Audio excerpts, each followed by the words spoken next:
CDC Friendship Day. Ayun. Ano pong dates ng ating Asian Lawn Ball Championship 2025?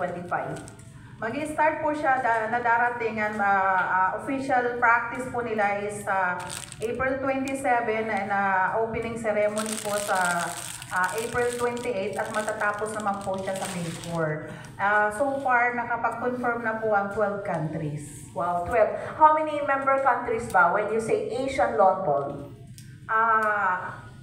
20 countries po ang member ng Asian Federation at the moment. Pero may meeting po na gaganapin dito sa Asian during the Asian Championship at may mga magdadagdag pa pong countries kagaya ng Nepal at ng Bangladesh. Okay. So makaka-add pa po sila. So magiging 22 countries na po. Alaki na. Lawn balls. At least 12 of the 20 probably in the coming days pwede pang mag-confirm yung ibang bansa. Rodel, gaano kalaki ang ating Philippine team? Buo na ba yung team? Kamusta yung ating training? Ma'am, so far lahat na-select na po lahat ng maglalaro sa Asian Championship. Halos ngayon ma'am, everyday po kami nag-training. Morning and afternoon talaga. Whole day po kami nag-training. MWF po. Monday hanggang Friday. Yes. Defending champion ka sa pairs, tama? Yes ma'am. With Elmer Abatayo and ako po. Elmer Abatayo at si Rodel Labayo. Okay, so ano yung chance natin? Sabi, two-time champion ka, two-time defending champion, going for your third gold. Back-to-back po kami pero di pa rin kami papakumpiyansa. Gusto namin na sa Pilipinas kukunin namin yung 3-peat champion. Yun, ba? 3-peat para kay Rodel. Kay Ma'am Rosita Bradborn, defending champion ka sa singles. Kamusta naman po yung preparation, tapos yung yung goal mo nga this time na, syempre, bansa pa natin yung host na madepensa yung title.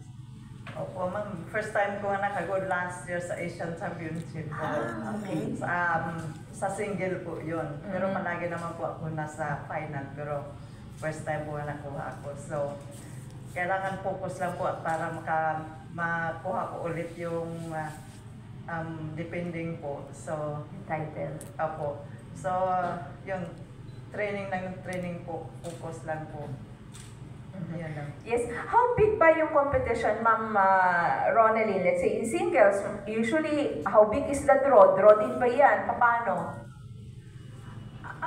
Lahat po ng countries na yung, halimbawa, yung kasali 12 countries na ngayon yung nag-confirm. So lahat po ng countries yun, may entry sila. Singles. So lahat pong countries na yung makakalaban mo. Yes.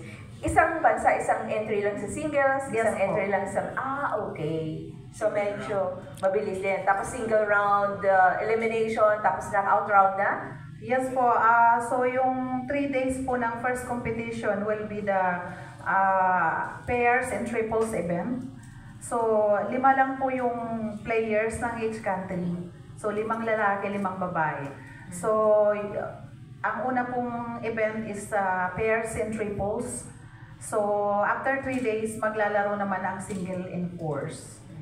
Okay. Generally, gaano kahirap mag-host? Kasi nga, first time since 2002, 23 years ago, kamusta na tayo ngayon? Ilang araw na lang, April 27 na. Siyempre po, sanay naman tayo sa mga last minute. At napatunayan po namin nung Southeast Asian Games, 41 days before we host the SEA Games, wala pa kaming venue. Pero po ngayon, inanagahan na namin. Nung December pa lang, pinaayos na namin yung paglalaruan at marami pong salamat din sa Clark Development Corporation for letting us stay doon sa venue na ginamit ng SEA Games. At syempre, kantabay palagi natin ang Philippine Sports Commission na palaging nakaantabay sa mga atleta dahil kung wala rin po yung suporta nila, hindi makakapag-training yung mga atleta natin. So, all set na. Maganda na yung greens. At talagang hindi ito artificial greens, no? Wow, galing. Okay, questions? Lito?